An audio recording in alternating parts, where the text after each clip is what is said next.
Hello class 12 कैसे हैं आप लोग। Welcome back to my channel Sujeet Singh commerce battle ground. तो क्लास 12 हम लोगों ने चैप्टर 3 को स्टार्ट किया था, change in profit sharing ratio, जहां पर ऑलरेडी मैंने आप लोगों के साथ में एक्यूमुलेटेड प्रॉफिट एंड रिजर्व्स के सारे टॉपिक्स और अच्छे तरीके से इलस्ट्रेशंस आप लोगों के साथ में डिस्कस कर लिया था। जिन बच्चों ने नहीं देखा है जाइए और प्लेलिस्ट सेक्शन को जरूर चेक करिएगा। आज का जो हमारा नेक्स्ट टॉपिक होने वाला है चैप्टर 3 के अंदर में ही, वो है आपका क्या चीज़, revaluation of assets and reassessment of liability. बच्चों ये जो टॉपिक है आपका revaluation of assets and reassessment of liability, यहाँ पर हम एक अकाउंट को बनाना सीखेंगे जिसको बोलते हैं क्या चीज़, रीवैल्यूएशन अकाउंट।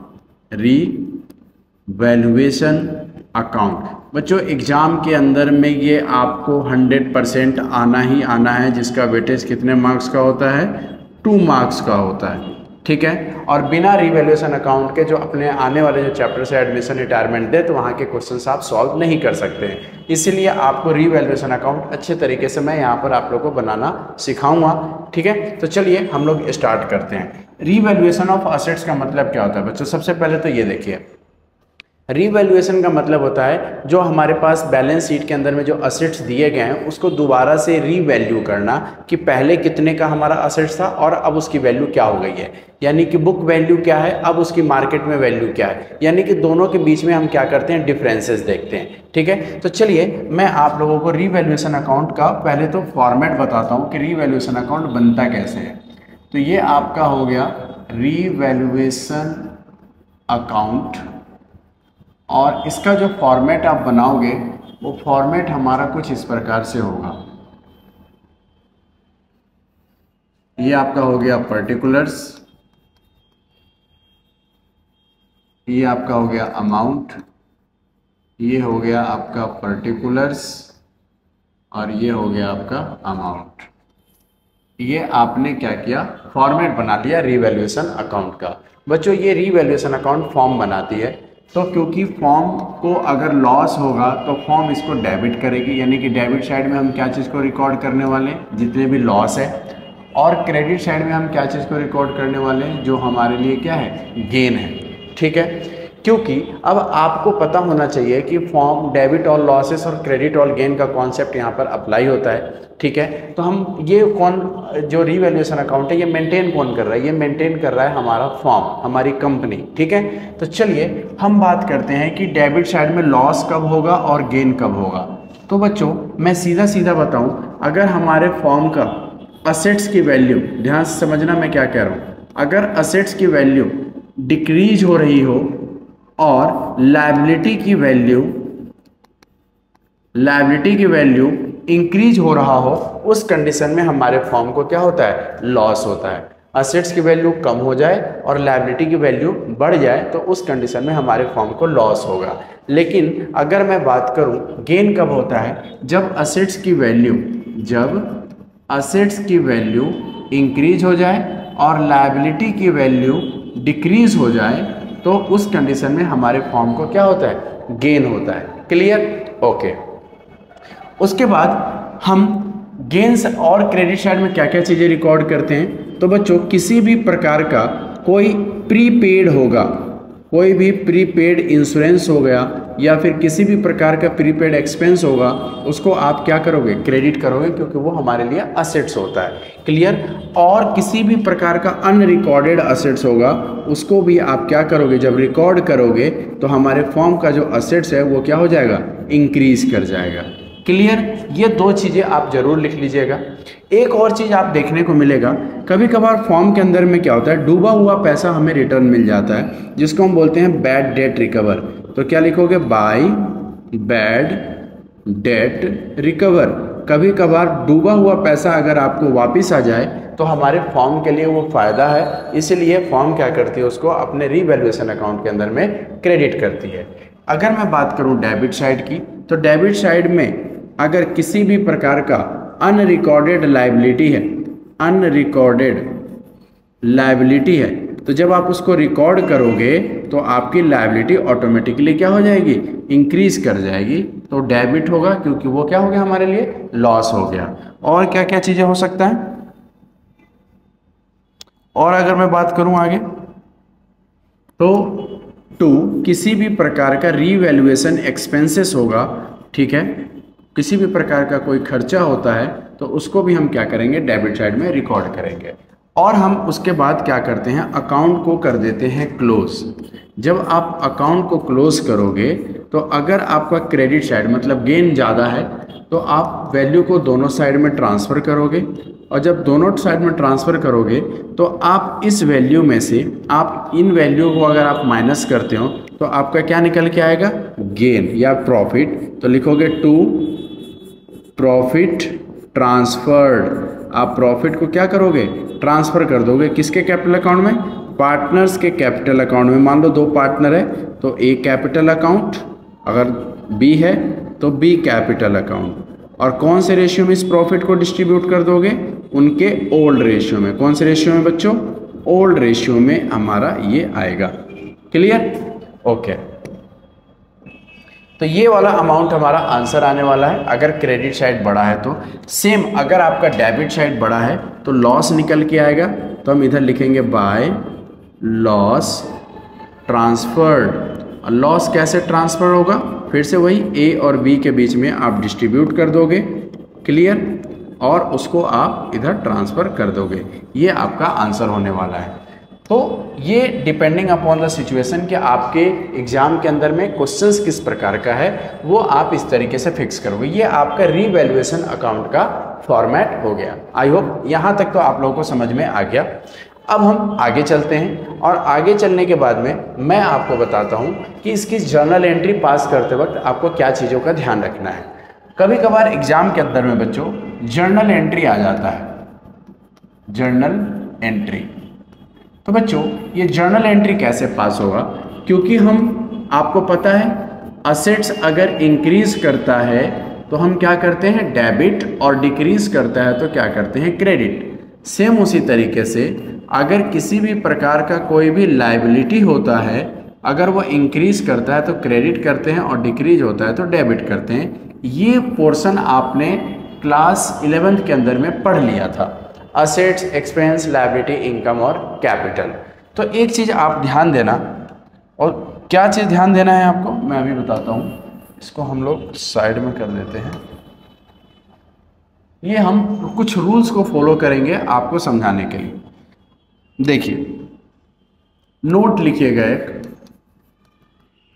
लिखना, जब जब, हिंदी में लिख लो आप, जब जब फॉर्म को लॉस होगा, रीवैल्यूएशन अकाउंट को डेबिट करेंगे। क्या करेंगे, डेबिट करेंगे, पहला नोट। और अगर फॉर्म को गेन हो गया यानी कि फायदा हो गया, गेन हो गया, तो रीवैल्यूएशन अकाउंट को क्रेडिट करेंगे। क्या करेंगे, क्रेडिट करेंगे। ये चीज़ आपको ध्यान रखना है बच्चों। ये मैंने आपको जर्नल एंट्री पास करते वक्त मैंने बता दिया। यानी कि जब आप जर्नल एंट्री देखें तो वहाँ पर आप देखिएगा कि अगर जहाँ जहाँ रिवैल्यूएशन डेबिट हो रहा है समझ जाइएगा कि फॉर्म को क्या हो गया है, लॉस हो गया है। और जिस जर्नल एंट्री के अंदर में रिवैल्यूएशन अगर क्रेडिट हो रहा है तो समझ जाना फॉर्म को क्या हो गया है, फायदा हो गया है। तो ये आपका रिवैल्यूएशन अकाउंट का मैंने एक जो कॉन्सेप्ट है वो मैंने आप लोगों के साथ में डिस्कस कर लिया। चलिए अब बच्चों इसका क्वेश्चंस कैसे पूछे जाते हैं पहले हम वो देखते हैं। आपको मान लीजिए अभी मैं एक अपने तरफ से डमी एग्जांपल ले रहा हूँ, उसके बाद मैं आप लोगों के बुक्स के क्वेश्चन जो है वो सॉल्व कराऊंगा टीएस गिरवाल के, ठीक है। आप सपोज कर लीजिए एक क्वेश्चन है, एक्स वाई एंड जेड तीन पार्टनर्स हैं, इनका प्रॉफिट शेयरिंग रेशियो क्या दे रखा है, इक्वली दे रखा है। यानी कि तीन पार्टनर है और ये प्रॉफिट शेयरिंग रेशियो क्या है, इनका बराबर है। बैलेंस शीट आपको दे रखा होगा,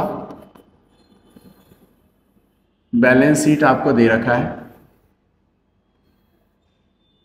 ठीक। बैलेंस शीट के असेट साइड, असेट्स इधर ही आएगा, ऑब्वियस सी बात है। अमाउंट इधर आएगा, लायबिलिटी इधर आएगा आपका। ठीक, असेट साइड में स्टॉक हो गया, मान लो 4 लाख का है, बिल्डिंग हो गया 3 लाख का है, फर्नीचर हो गया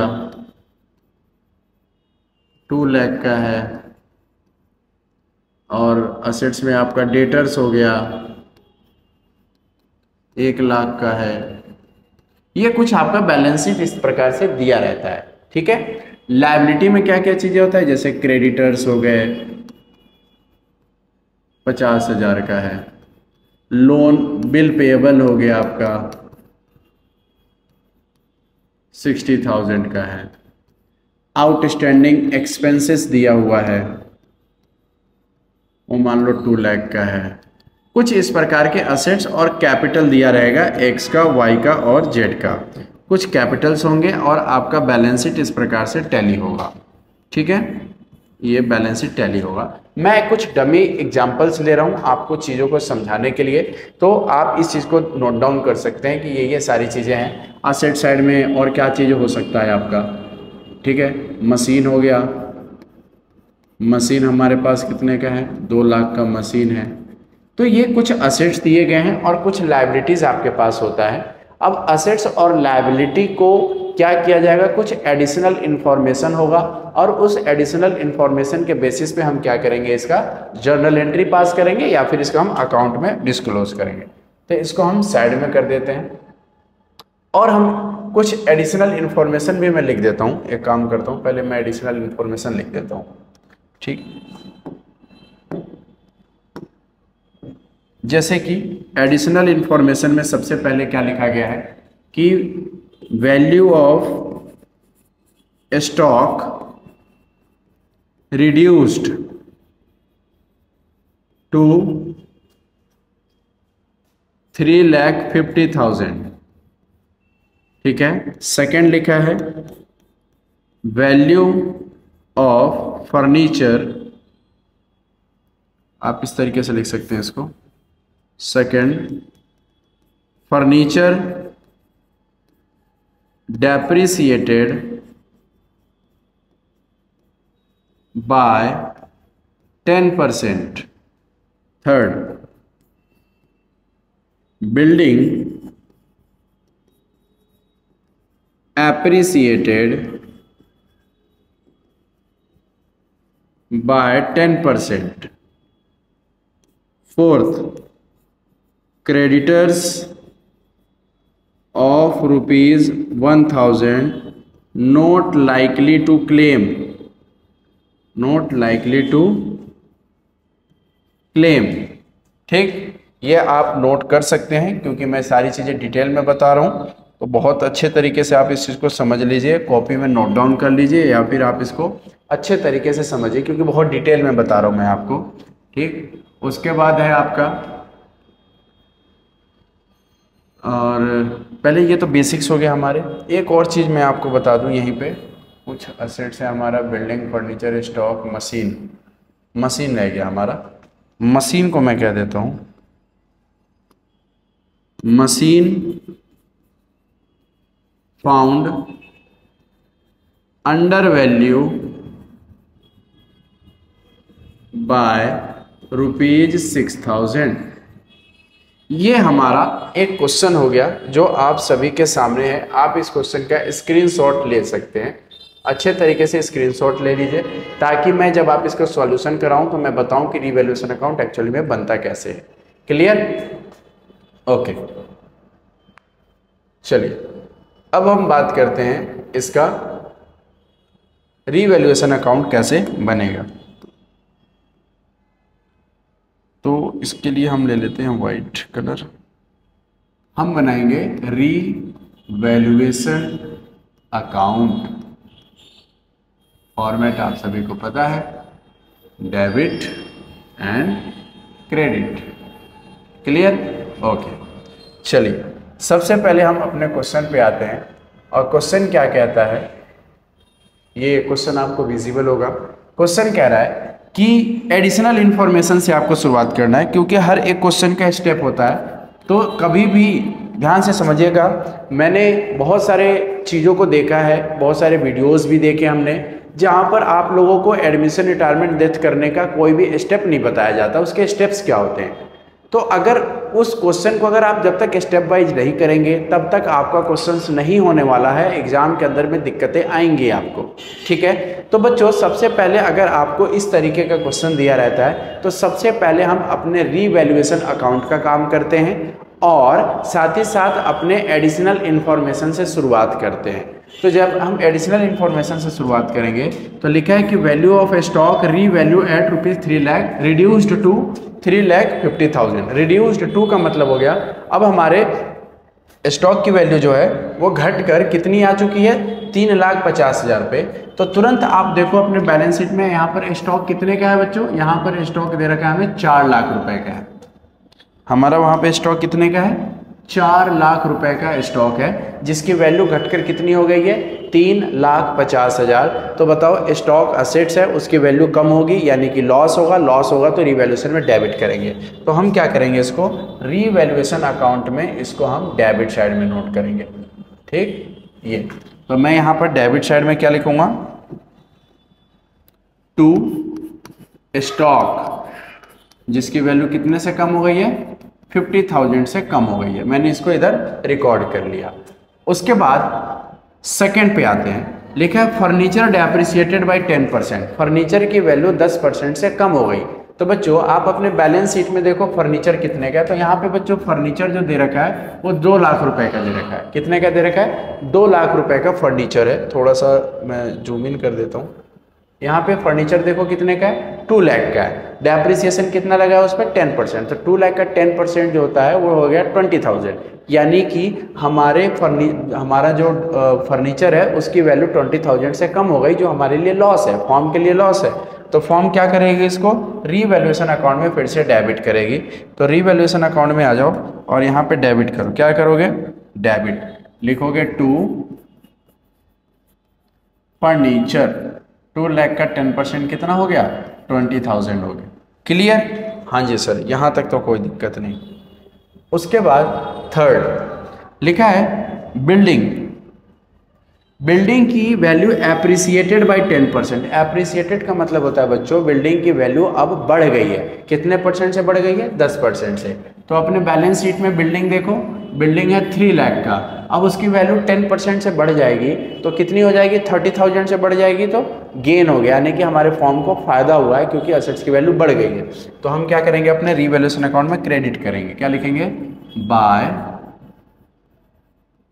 बिल्डिंग कितना हो जाएगा, 30,000। 3 लाख का 10% 30,000। कितने से बढ़ा है कितने से घटा है बस वही रिकॉर्ड करना है रीवैल्यूएशन अकाउंट में। उसके बाद है creditors of ₹1,000 not likely to arise. बच्चों इसका मतलब होता है कि हमारे पास जो लायबिलिटी है उसमें से 1,000 रुपये अब हमें नहीं देकर देने। यानी कि पहले हमें देना था, कितना रुपए देना था क्रेडिटर्स का, 50,000। अब उसमें से हमें 1,000 रुपीज़ नहीं देना। Not likely to claim, not likely to arise. तो बताओ लायबिलिटी कम हो गई। लायबिलिटी कम होना हमारे लिए फायदा है, हम रीवैल्यूएशन अकाउंट में क्रेडिट करेंगे। तो क्या लिखेंगे यहाँ पे, बाय क्रेडिटर्स कितना लिखेंगे यहाँ पर, 1,000। क्लियर। उसके बाद लिखा है machine found under value by 6,000। One of the most important topic बच्चों, एग्जाम के अंदर में 100% बच्चे गलती करते हैं। देखिए अगर आपको क्वेश्चन के अंदर में अगर under value, found, over value कुछ इस तरीके से आता है तो वहां पे सतर्क रहना है आपको। यहाँ पर बोला है कि मशीन की वैल्यू अंडर वैल्यू हो गई है, कितने हजार, 6,000 रुपये। अंडर वैल्यू का मतलब होता है कि गलती से कम ले लिया गया है। यानी कि हमारे पास जो मशीन है वो आप अपने बैलेंस शीट में देखो, मशीन कितने का है यहाँ पर, 2 लाख का है। मशीन कितने का है यहाँ पर, 2 लाख रुपए का मशीन है। एक्चुअली में ये 2,06,000 का था, लेकिन क्योंकि 6,000 रुपये से यहाँ पे गलती से कम ले लिया गया है, तो गलती से अगर आप कम ले लोगे तो सही करने के लिए आपको मशीन की वैल्यू को बढ़ाना पड़ेगा। इसका मतलब आपके असेट्स की वैल्यू बढ़ जाएगी, तो हम इसको क्रेडिट कर देंगे। और वही अगर लिखा रहता है इसकी वैल्यू ओवर वैल्यू हो गई है, गलती से बढ़ गई है, तो आपको मशीन की वैल्यू कम करना पड़ता, तो आपको इसको डेबिट करना पड़ता, यानी कि अपोजिट करना है। अगर अंडर वैल्यू है तो क्रेडिट करो, और अगर ओवर वैल्यू है तो डेबिट करो। ठीक है, रीजन मैंने बता दिया आपको। तो यहाँ पर हमें 6000 का क्या करना पड़ेगा, मशीन की वैल्यू को बढ़ाना पड़ेगा, क्योंकि गलती से हमने क्या किया है, 6000 की वैल्यू को क्रेडिट कर लिया है। तो यहाँ लिखेंगे बाय मशीन कितना 6000। बस हमारा क्वेश्चन बच्चों हो चुका है, क्योंकि हमने सारे पॉइंट्स को क्या कर लिया, कवर अप कर लिया। अब हम अपने अकाउंट को क्लोज करेंगे। क्लियर? जब आप अकाउंट क्लोज करते हो तो जहां पे आपका अकाउंट मेंटेन हो जाता है वहां से कम 4 लाइन नीचे आप अकाउंट को क्लोज करो। डेबिट साइड बढ़ा है, डेबिट साइड कितना है 70,000, और इधर भी कितना लिख दोगे आप 70,000। 70,000 में से आप ये माइनस कर दो, कितना हो जाएगा 37,000 माइनस करोगे तो हमारा क्या निकल के आएगा, लॉस, क्योंकि डेबिट साइड बढ़ा है। तो बाय लॉस ट्रांसफर्ड, और लॉस को ट्रांसफर कर दोगे किसके किसके में, एक्स वाई और जेड। कैपिटल अकाउंट बच्चों अगर फिक्स कैपिटल मेथड है तो करेंट वर्ड यूज करोगे, ठीक, और इसको आप बांट दोगे। तो 70,000 में से हमारा कितना चला गया, 37,000 चला गया, तो कितना बचेगा बच्चों बताओ मुझे, कितना हो जाएगा, 70 में से 30 गया, आपका हो गया 40 में से 7 गया 33, यानी कि 33,000 का यहाँ पर क्या गया, लॉस आ गया। इक्वल रेशियो है तो 11,000 और 11,000 पार्टनर्स के बीच में हम लॉस को क्या कर देंगे, डिस्ट्रीब्यूट कर देंगे। तो आई होप आप लोगों को आज का जो ये रीवैल्यूएशन अकाउंट का मैंने जो एग्जाम्पल लिया है आप लोगों के साथ, ये आप लोगों को अच्छे तरीके से समझ में आ गया होगा। आशा करता हूँ कि आप लोग इसको अच्छे तरीके से नोट कर लिए होंगे। तो चलिए मिलते हैं हम लोग नेक्स्ट वीडियो में, जहाँ पर मैं अब आप लोग के साथ टीएस ग्रेवाल के जो एक्सरसाइज के जो क्वेश्चंस है उसको मैं सॉल्व कराऊंगा। मिलते हैं हम लोग नेक्स्ट वीडियो में, तब तक के लिए बाय बाय।